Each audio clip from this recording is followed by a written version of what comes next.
I mention this frequently, this teaching and this fact, as how I understand it, because this is directly from Lord Buddha. Lord Buddha, in one of the weeks after his enlightenment under the Bodhi tree, was reviewing his marvelous attainment of cessation of suffering, having established the mind in liberation through purifying it. And he was reviewing what made it possible. And one of those weeks he saw that 5 spiritual powers, faith, energy, mindfulness, concentration, and wisdom, led to the deathless, merged in the deathless. Deathless is another word for nibbana, so enlightenment, a state of unshakable peace that does not degenerate. And in another of the weeks, when the Lord Buddha was spending time around the vicinity of the Bodhi tree before he set off to try to teach others, he reviewed this wondrous experience, incredible accomplishment, and he saw that the 4 foundations of mindfulness, when cultivated, made much of, lead to the deathless and merge in the deathless. So the 4 foundations of mindfulness: mindfulness of the body, mindfulness of feelings, mindfulness of mind states, mindfulness of dhammas. So as a brief way of understanding this, the mind is affected by delusion because it is ignorant as to ultimate truth. Because of ignorance of ultimate truth, the mind misapprehends the world and the body. So that's delusion. Delusion has a dark quality. Mindfulness is like, we all have some mindfulness, but our habitual mindfulness is fuzzy, not yet strong, not yet very clear. So when we practice things like breath meditation to train the mind to see a body as a body, not self, not I, not mine, feelings as feelings, arising and ceasing, mind states as mind states, all 8 billion human beings having mind states, having feelings. And then dhammas, wholesome, neutral, unwholesome, simply seeing them with more clarity. The more we do this, the darkness, the grayness, the cloudedness is washed away. And that quality of mindfulness, which itself is a condition, but deathlessness is also sometimes described as the unconditioned. So it's one of the most important conditions that shows the mind the unconditioned. And in seeing the unconditioned, the mind abandons its ignorance and delusion, because the unconditioned, or nibbana, is ultimate truth, ultimate reality. And purifying the mind to a state where it will experience nibbana is our ultimate potential. So a practitioner, through practicing right mindfulness, will begin to have glimpses of temporary liberations, glimpses of nibbana, the deathless, and that weakens and uproots greed, hatred, and delusion. And if one continues, then the experience will be so profound that it will destroy most of the greed, hatred, and delusion at the roots, most of the delusion anyway, in a stream entry experience. After which it's not possible to take a 7th life. But if a person continues to practice diligently, experience anagami, sakadagami, with a significantly weakened greed and hatred, anagami, no more greed and hatred, arahant, no greed, hatred, or delusion at all. So yes, as Lord Buddha and the arahants proclaim, mindfulness, when made much of, cultivated, leads to the deathless and merges in the deathless. Sadhu, Ajahn. Ajahn, question number 3. In Ajahn early practice, Ajahn wanted to achieve the status of an arahant. What is arahant? Is it something permanent? I find in Buddhism nothing is permanent. If nothing is permanent, how does one maintain the status as an arahant? Thank you. So this person is asking this question from the perspective of being a self and understanding the world only in terms of self and other, and with grasping at that self as being permanent. So having listened to the teachings in Buddhism, we're saying everything's impermanent. So one projects one's own confusion and delusion.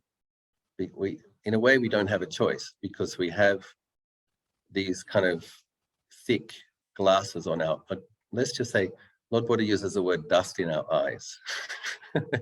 We have dust in our eyes which obscures our correct seeing.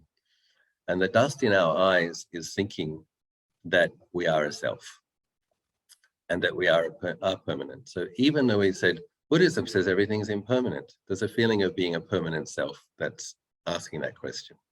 It's the habitual assumption that is latent in the mind, which is very deep and normal. And so, but from that point of view, you can't understand what an arahant is.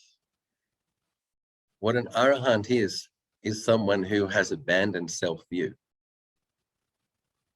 So an arahant isn't sitting there thinking, I'm a permanent arahant. I'm better than you lot because I'm enlightened.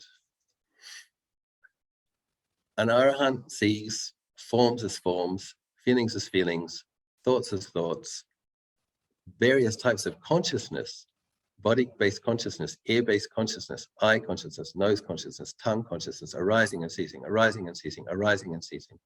An arahant knows the convention of self and other, but an arahant knows it's a delusion. It's not ultimate truth. It's a convention. And when one grasps at those conventions, it causes suffering. But in seeing them according to their true nature, what we can't see yet is the arahant's mind is established in the other shore. So we're on the shore of greed, hatred, and delusion. The arahant is on the shore of having abandoned greed, hatred, and delusion. And so the arahant's mind is already established in the liberated state. And yet, while they have that last body, they still have a personality. And you're looking at it from the outside and you might think, this arahant is like that, and that arahant is like that. Looking from the outside, they have their latent personality traits. But their mind is established in the deathless. So contemplating or seeing impermanence, contemplating the fact of impermanence and seeing impermanence clearly uproots our grasping at perceiving things as being permanent, see things more clearly, and then the mind begins to glimpse ultimate reality and is liberated through that experience. But the arahant, another way of understanding it is in nibbana, in the deathless state, there's no four elements. So the arahant has experienced something which transcends the four elements, right? There's no earth, there's no water, there's no fire, there's no wind. So there's not anything in that that you can identify with to make a personality out of. But basically, we have to practice a lot and practice enough so that you experience a sense of letting go, and you have the direct experience of a peaceful mind which is totally present, more present than ever before, with no perception of a self or a being there.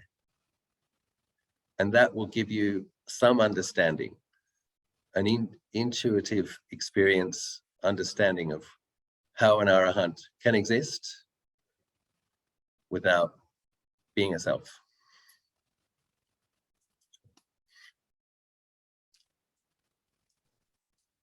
Thank you, Ajahn.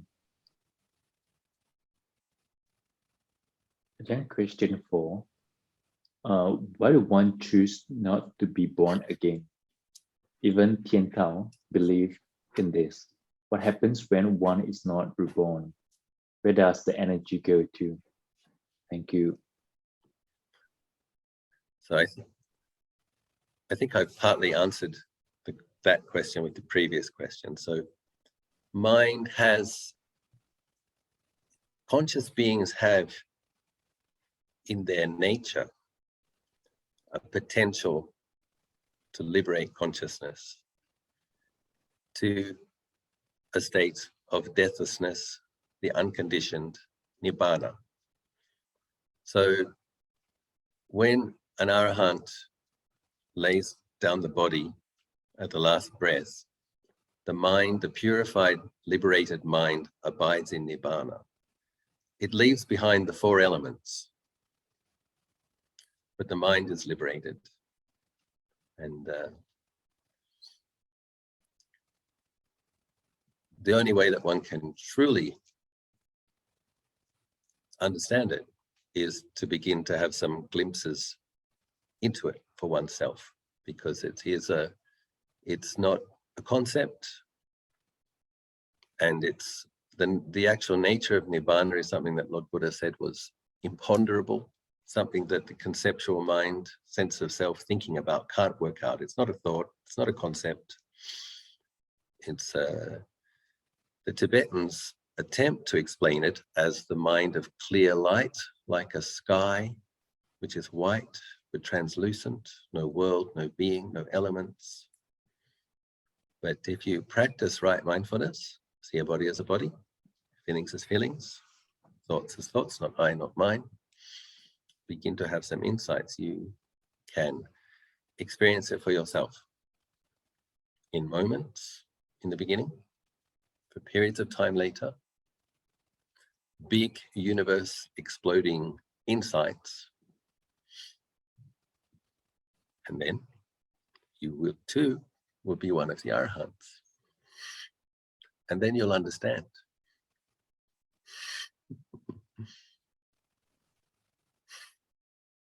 Thank you, Ajahn. Question 5, Ajahn. During the holidays, I have been with a large group of my partner's family members.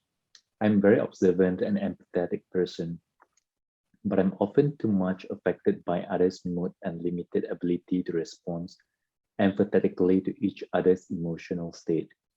Personally, I strive to associate with others with metta, but I cannot influence their interrelationship. How can I best maintain a sufficient measure of serenity so that I can avoid the painful grief I experience over the state of things? Thank you in advance.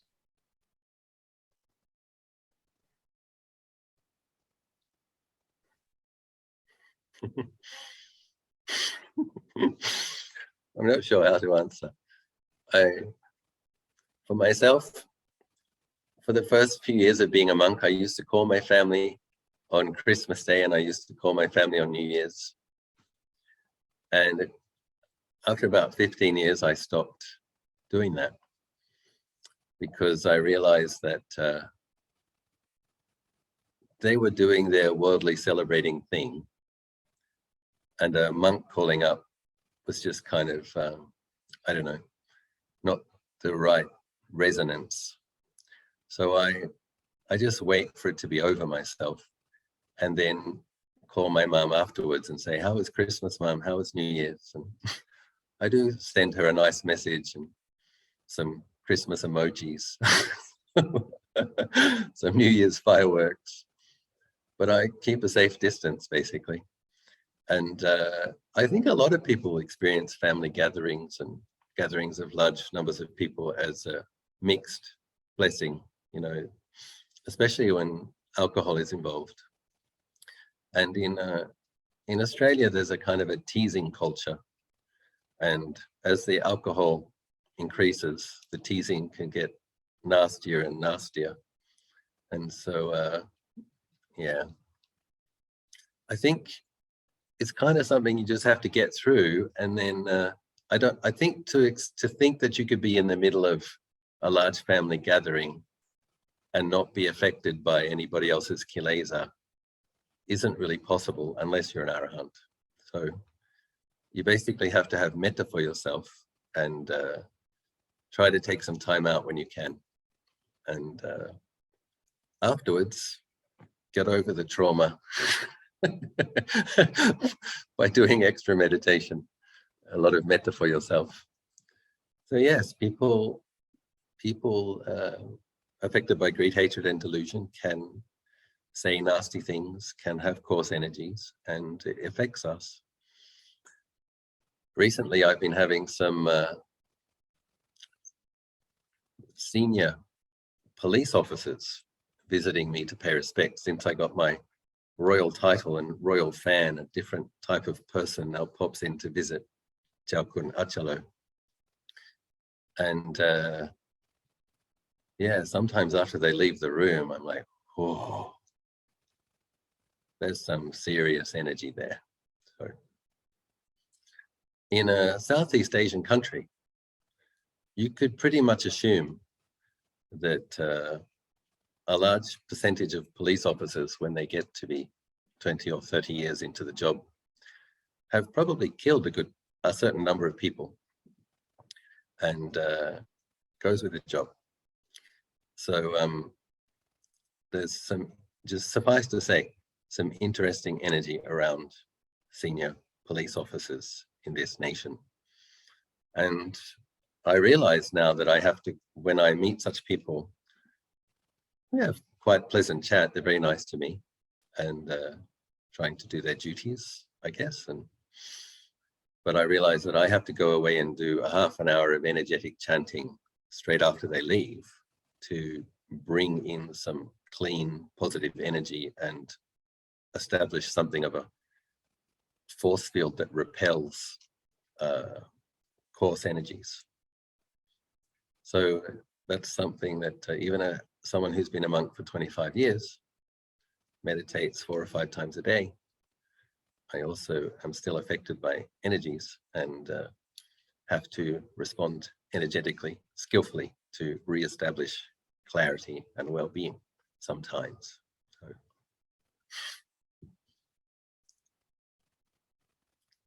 conscious beings do affect one another. So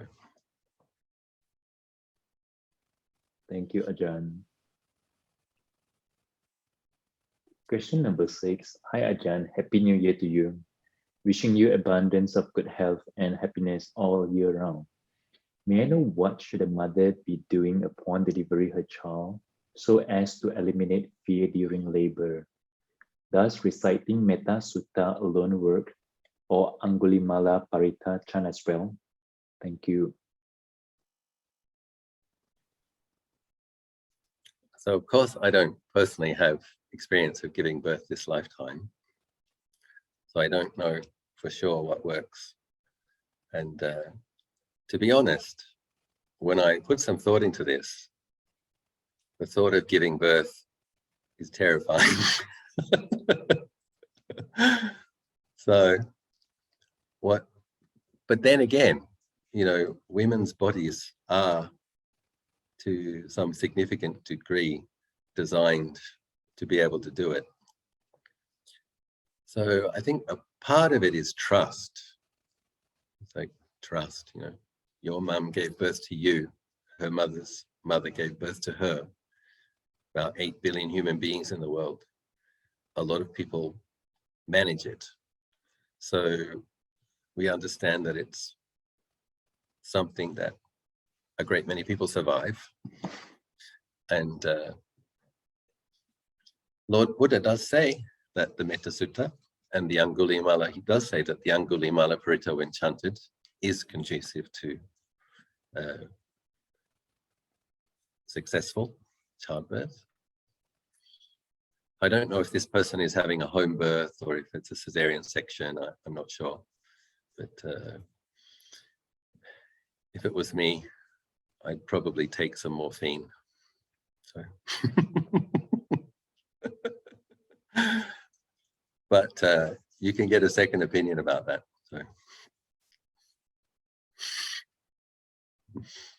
I wish you every success, mother and child, for your safe and as painless as possible birth. Sadhu, sadhu, sadhu.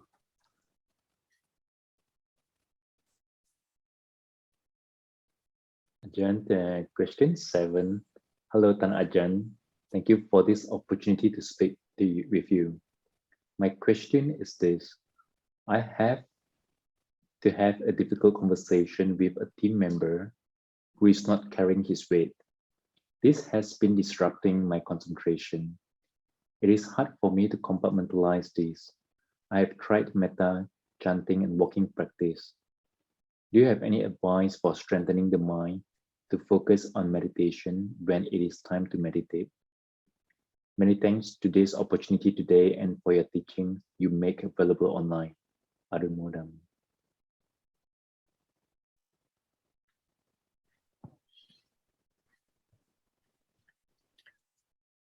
I'm still thinking about the childbirth question. So, because there is going to be some pain inevitably, I do think making a focus upon metta practice. So you want to have, and just kind of came to mind that when I was sitting for long sessions in Bodh Gaya, obviously when you're meditating for 10 hours a day for more than a month, there's a lot of pain at times. And so I found that having the ability to radiate loving kindness inwardly to the perception of a self that is suffering at the same time as there being the pain, it's like this parallel functioning.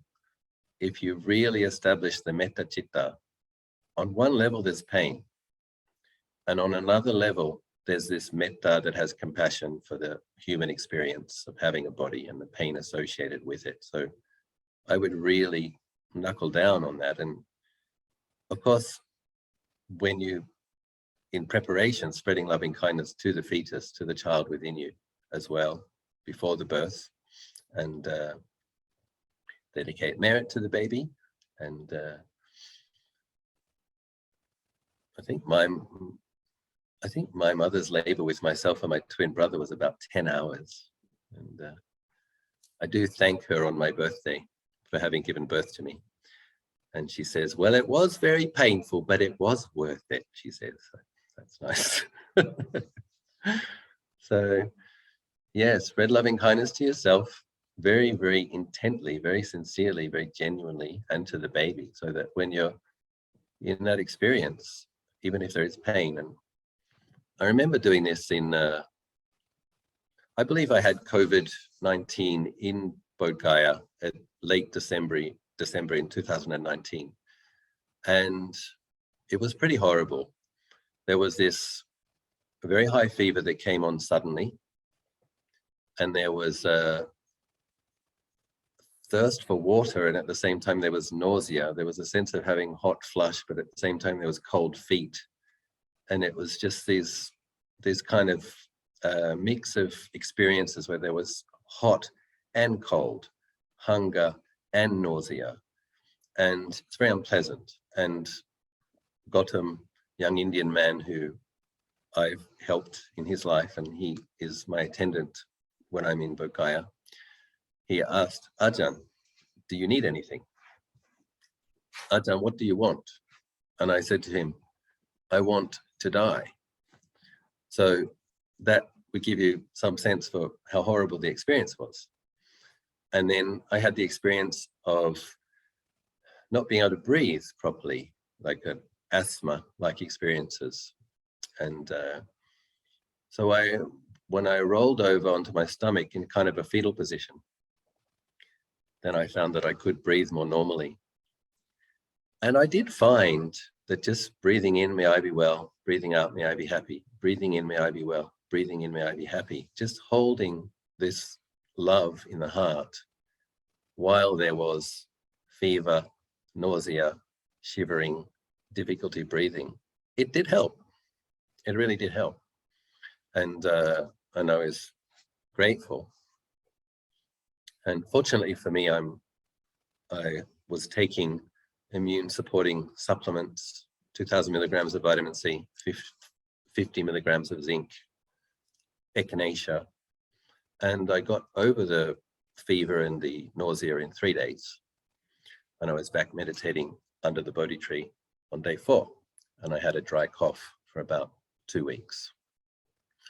So in terms of, and I've had similar experiences. I don't want to compare childbirth to food poisoning, but I have had, I just talk about it because the relevance of, like, one of the most horrible experiences, things that I least like, is that feeling you have before you throw up, that just kind of deep to the bone, to the gut nausea just before you throw up. It's really horrible. And having grown up in Australia and living in Asia, I don't have an Asian immune system. I do get food poisoning once or twice a year normally. So that's 25 years, that's 50 bouts of food poisoning. And so once again, I do find that just that very, very sincerely, may I be well, may I be happy, may I be well, may I be happy, may I be well, may I be happy. And then that supports you through the worst of it. And very interesting, of course, is once you throw up, there's this few moments of euphoria, kind of, I think it's endorphins. Your brain releases some endorphins and you feel liberated from suffering before being thrust to hell one more time. So in those occasions where I have had to work with painful, racking, nauseating feelings, that just really sincerely wishing yourself well, may I be well, may I be happy, may I be well, may I be happy. It is a refuge. There's something there which is pleasant, and a refuge, an island, when dealing with a lot of pain. And I'm sure that in the experience of childbirth it's similar. I'm sure there's feelings of loving the child, being in awe about the experience, and then also the racking pain. And so it's just riding the waves with the metta. And good luck with it. Anumodana for being willing to give a sentient being opportunity to have a precious human birth. Hope it goes well. Ajahn, question number 7. Hello, Than Ajahn. Thank you for this opportunity to speak with you. My question is this. I have to have a difficult conversation with a team member who is not carrying his weight. This has been disrupting my concentration. It is hard for me to compartmentalize this. I have tried metta, chanting, and walking practice. Do you have any advice for strengthening the mind to focus on meditation when it is time to meditate? Many thanks for this opportunity today and for your teachings you make available online. Anumodana.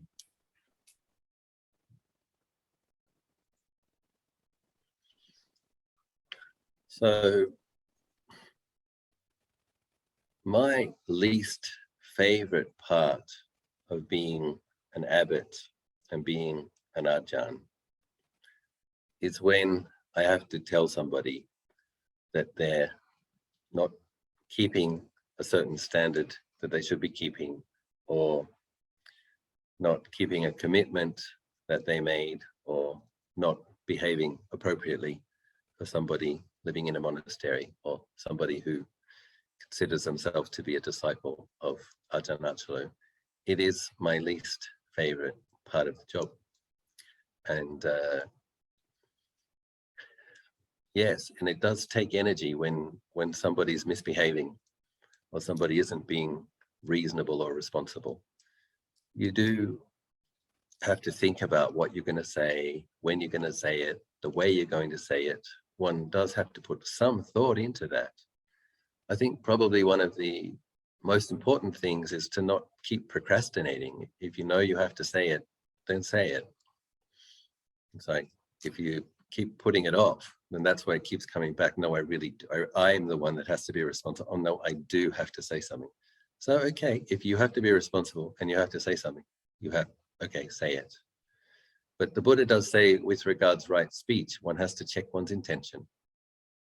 And okay, it's your duty if you're the boss I think it's always nice it's nice to start with, hi, are you okay? I'm just wondering, are you okay? Because sometimes people's work performance can be affected by things going on in their personal life. So show some interest in the being and show some willingness to be compassionate.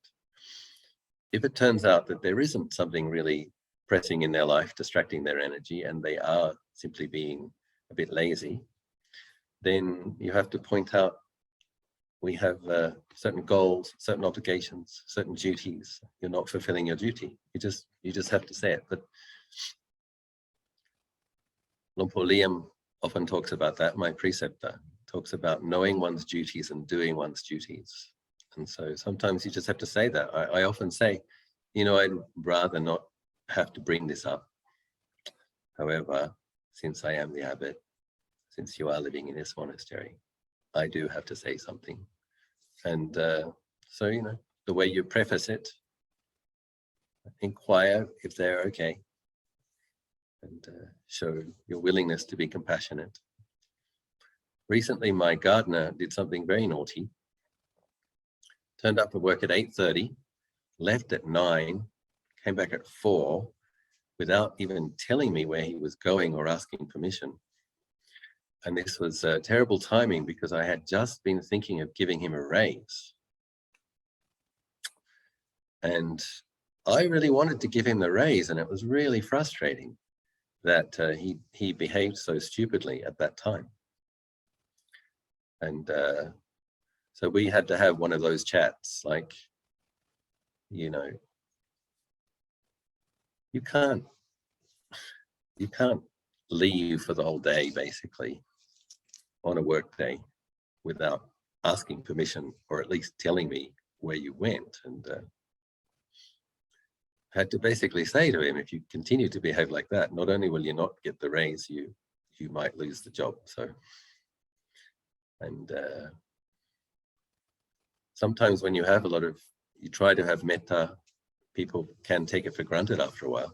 And so I also had to tell him, I'm very friendly. I don't like scolding. I don't like micromanaging. That's my character. And maybe to some degree, it's a weakness in my capacity as an administrator. But it's up to you to remember that you're a staff member and I'm your boss. You have to remember that, because if you behave properly, you'll get a raise.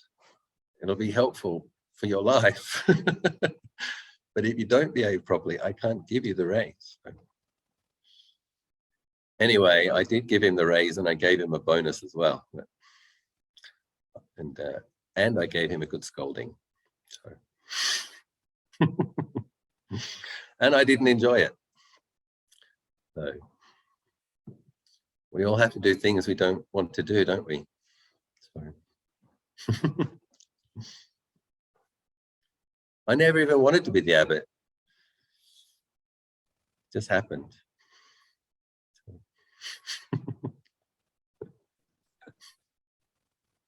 Thank you, Ajahn.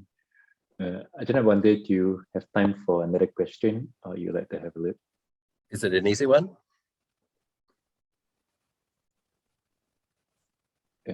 Question 8.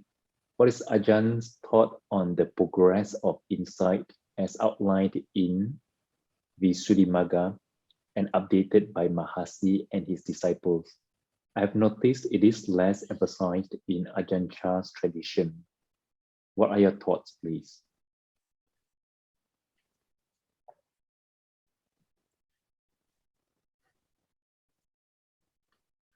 So the way I understand it, Ajahn Chah did not put a lot of emphasis upon studying texts and listening to lots of opinions of various teachers. He did, of course, give very frequent Dhamma talks himself. So you need to keep in mind that Luang Por Chah was reminding people constantly to practice, and he led both the Sangha and the laity. So giving on the Uposita days once a week, full moon, new moon, half moon, large numbers of lay people. Ajahn Chah would give a talk to the lay people in the morning. They do their chanting and their meditation. He'd give a talk, and then he'd give his talk to the monks in the evening. And so they were getting constant reminders and constant encouragement to practice. And so the basics were there. Remember to be mindful in every posture. Remember to keep your precepts impeccably. Remember to put forth effort. Remember to be consistent.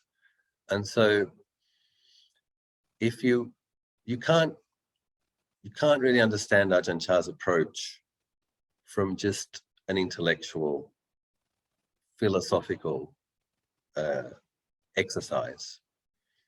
Ajahn Chah's approach was based on a lifestyle of committed practice.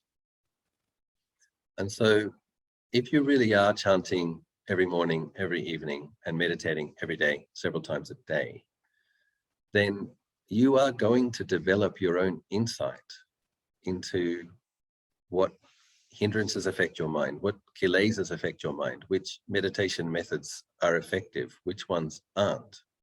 So Luang Por Chah was like giving people the opportunity, giving people reminders of the basics, and people had to work it out themselves through putting forth a lot of effort.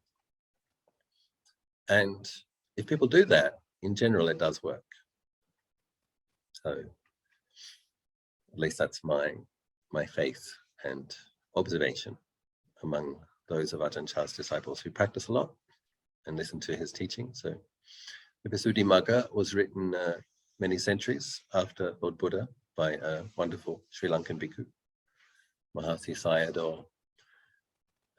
Have this retreat tradition with a lot of noting and noting. I heard from someone that apparently Mahasi Sayadaw confessed or said to his disciples towards his passing that he had not finished his work, that he believed he was a stream enterer. And in the Ajahn Chah lineage, I have faith that there are arahants. So that's what I have to say. Thank you, Prajan. Agenda is the last question for the day. Wonderful. Okay.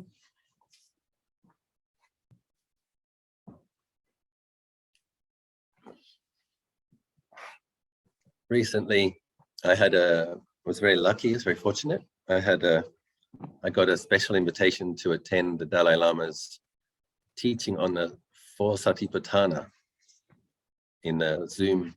I got to be in a Zoom, what do they call it? Zoom room, where I was introduced to the Dalai Lama. The presenter said, "Your Holiness, there are some venerables. These are the venerables who are attending your teaching today." And the Dalai Lama said that he enjoyed addressing his teaching predominantly to monks and nuns, as he himself was also a monk, was happy to have the opportunity. It was a 2-day teaching, and something quite interesting happened. It was kind of packaged. The Dalai Lama is going to teach on the 4 foundations of mindfulness. Wonderful opportunity for us. And so for the first day, he didn't talk about the 4 foundations of mindfulness. And at the end of the session, one monk asked, "Your Holiness, how is the 4 foundations of mindfulness taught differently in the Tibetan tradition and the Theravadan tradition?" So of course, the Dalai Lama had given a very good talk on some of the important aspects of general Buddhist practice and laid a good foundation for the second day of teaching. But at the end of the first day, His Holiness was like, "Well, that teaching never got translated in Tibetan, and actually I haven't read it yet." But the second day, he did.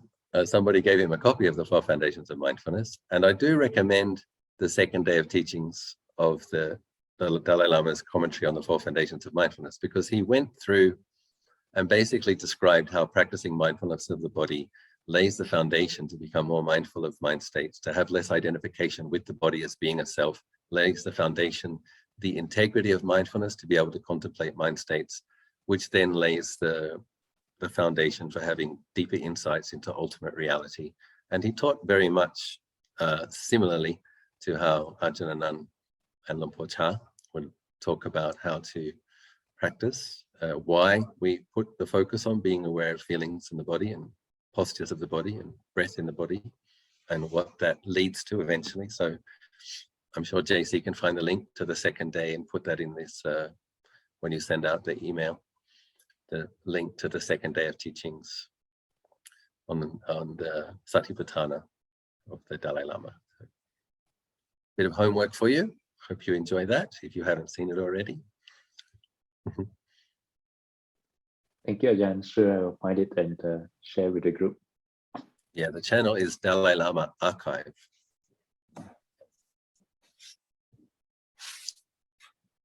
Should we do our chanting?